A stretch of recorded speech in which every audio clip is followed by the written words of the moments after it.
Bienvenue à cette présentation des 45 secondes qui changeront votre vie. Si vous avez déjà réfléchi à ce à quoi pourrait ressembler votre vie, vous avez sans doute déjà cherché des moyens qui vous permettraient de la prendre en main. D'ores et déjà, je vous remercie d'avoir un premier regard sur cette proposition d'affaires.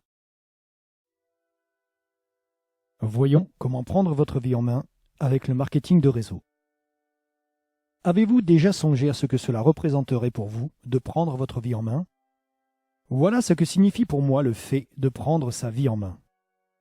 Si vous éliminez le temps alloué au sommeil, à vos déplacements, à vos heures de travail et aux tâches quotidiennes que vous devez accomplir, il ne vous reste alors qu'1 ou 2 heures par jour pour pratiquer vos activités favorites. La question est de savoir si vous avez suffisamment d'argent pour vous y consacrer. Nous avons découvert le moyen de prendre sa vie en main en établissant une entreprise à domicile. Ce système est si simple que chacun peut le mettre en pratique. Aucune technique de vente n'est requise et ce système a de plus l'avantage de ne demander qu'un peu de votre temps. Ce qui nous amène à nous poser cette question. Qu'est-ce que le marketing de réseau? Parmi les différentes méthodes de distribution de produits et de services, le marketing de réseau est la moins comprise. Le mot marketing désigne l'action de diriger un produit ou un service d'un fabricant ou un fournisseur vers un consommateur. L'association au mot réseau signifie qu'un système de rémunération est proposé aux personnes qui en assurent la distribution. Mais en quoi le marketing de réseau est-il différent des autres méthodes de distribution? Il n'existe en fait que 3 méthodes fondamentales de distribution de produits. La première, la plus courante, est la vente au détail. Le consommateur se rend dans un magasin pour acheter des produits. La deuxième, également très connue, est la vente directe. Les produits sont présentés et vendus au consommateur à domicile, la plupart du temps sous forme de réunion. Et enfin, la troisième méthode, la moins connue, le marketing de réseau. La distribution des produits s'effectue par le biais d'un réseau de distributeurs qui les consomment, les partagent avec leurs amis, leurs voisins, leurs proches, mais ne vendent que très peu au détail. En pleine croissance depuis une petite 60aine d'années, le marketing de réseau est promis à un essor gigantesque au cours du XXIe siècle. Soyez-y attentifs. Prenons un instant pour éclaircir un point très important. En effet, le marketing de réseau n'a rien d'un système pyramidal. Une pyramide est une structure organisée du haut vers le bas. Seuls ceux qui y sont rentrés au tout début ont une chance de monter au sommet. Dans la structure du triangle inversé du marketing de réseau, tout le monde commence en bas et a l'occasion de créer un vaste réseau, plus vaste encore que celui du parrain. Il est important de préciser qu'une structure pyramidale n'assure pas la distribution de produits, mais suppose uniquement des flux financiers, ce qui est illégal. Ce que vous allez découvrir maintenant va vous permettre enfin de comprendre le concept du marketing de réseau. Au travers de la synthèse qui va suivre, je vais vous présenter les 4 premiers séminaires d'un livre que vous lirez ensuite si vous sentez qu'il est grand temps de prendre votre vie en main. Dans le premier séminaire, nous verrons que 2 × 2 = 4. Le séminaire numéro 2, le syndrome de l'échec chez le vendeur. Le séminaire numéro 3, 4 choses que vous devez faire. Et enfin, le séminaire numéro 4, creuser jusqu'à la roche mère. Abordons le premier séminaire qui s'intitule 2 × 2 = 4. Ce séminaire traite de l'importance du travail en équipe et du soutien aux distributeurs qui démarrent dans votre réseau. C'est au cours de cette illustration que nous commencerons à utiliser le terme parrainage. Et nous verrons qu'on n'a pas besoin de parrainer la terre entière pour réussir. Première hypothèse, nous dirons que vous parrainez 2 distributeurs et que vous les formez pour qu'ils arrivent à en démarrer chacun 2 autres, ce qui fait 4 personnes de plus dans votre réseau. Puis vous enseignez à ces 2 nouveaux distributeurs à faire en sorte que leurs 4 nouveaux distributeurs en parrainent chacun 2, ce qui donne 8 personnes dans votre réseau. En ajoutant encore un palier supplémentaire, vous vous retrouverez avec 16 personnes supplémentaires. Prenons maintenant l'exemple du parrainage de 3 distributeurs. Voyons ce qu'il se produit si chacun parraine un distributeur de plus. Vous parrainez 3 personnes et vous leur enseignez comment en parrainer 3. ce qui vous en fait 9. Puis vous montrez à vos 3 distributeurs comment aider les 9 distributeurs à en trouver 3, ce qui fait 27 personnes. Ajoutez un palier de plus et vous avez 81 personnes supplémentaires dans votre réseau. La différence entre 16 et 81 est de 65, ce qui fait une nette différence. Alors qu'en réalité, la différence n'est que de 1.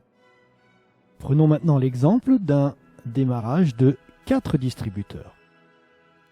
Vous enseignez à vos 4 filleuls comment parrainer 4 nouvelles personnes, ce qui fait 16 personnes de plus dans votre réseau.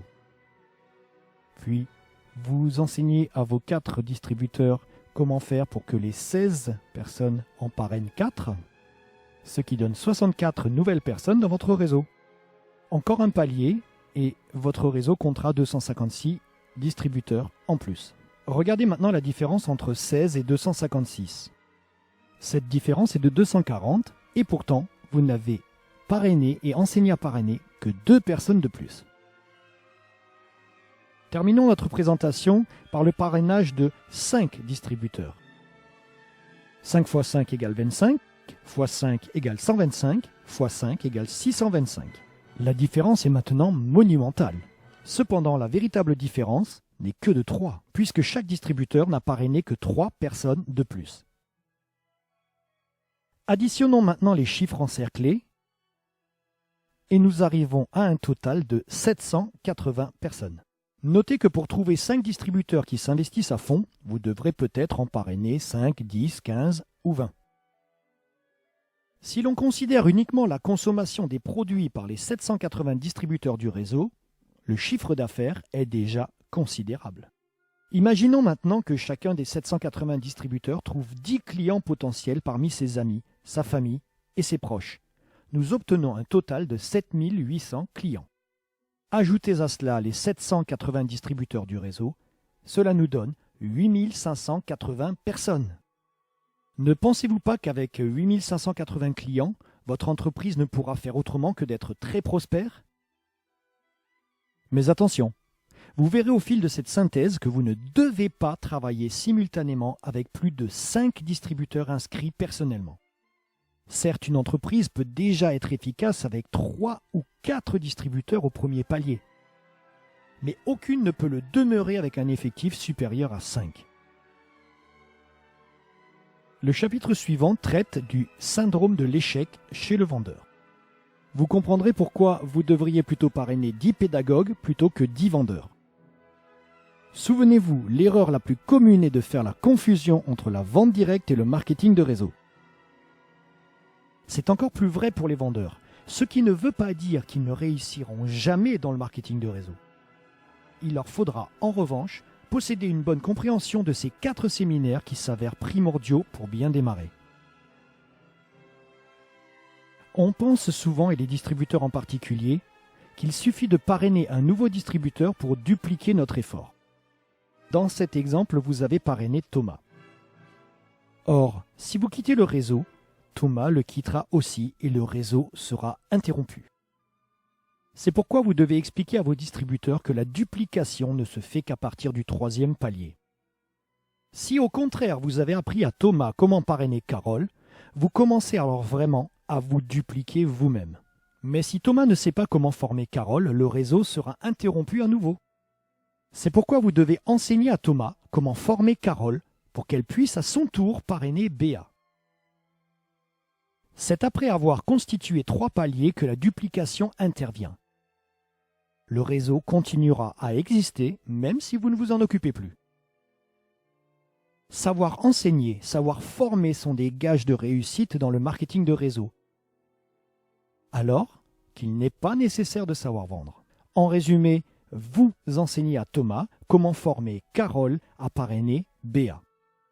Ce message est important car il constitue la clé du succès dans une entreprise de marketing de réseau. Voici comment procède le vendeur typique. Il assiste à une démonstration de produits, recueille les témoignages de ceux qui les utilisent et s'informe des résultats obtenus. Fort de ces données, il va se lancer à corps perdu dans la vente. Première erreur. Lorsque vous lui expliquez que pour réussir, il doit parrainer des distributeurs, il met alors toute son énergie dans le parrainage. Deuxième erreur. Ce parrainage à la chaîne va générer autant d'abandons que de nouvelles candidatures. Pourquoi? Parce que l'on ne peut pas travailler efficacement à plus de 5 en même temps. Imaginons que notre vendeur, en bon professionnel qu'il est, a parrainé 130 distributeurs qui en ont parrainé chacun 5, ce qui fait 650. Ajoutez ce chiffre aux 130 distributeurs du départ, nous obtenons un total de 780 distributeurs dans le réseau. Cela vous rappelle-t-il quelque chose? À votre avis, quelle est la méthode la plus rapide? Parrainer 5 distributeurs sérieux et leur enseigner à en former d'autres? Ou alors, en voulant parrainer beaucoup de gens rapidement, le pourcentage des distributeurs qui restent est faible. Alors qu'avec la méthode présentée dans le premier séminaire, sur un total de 780 distributeurs, le taux de conservation des effectifs est élevé. Notez donc bien que lorsque vous parrainez quelqu'un, il est plus important pour vous de l'aider à parrainer quelqu'un d'autre que de chercher vous-même à en parrainer un autre. Le troisième séminaire va vous expliquer les 4 principes que vous devez absolument suivre pour réussir dans le marketing de réseau. Ils sont fondamentaux. Quiconque gagne de gros revenus dans le marketing de réseau suit ces 4 principes. Afin de les mémoriser, nous allons imaginer une petite histoire.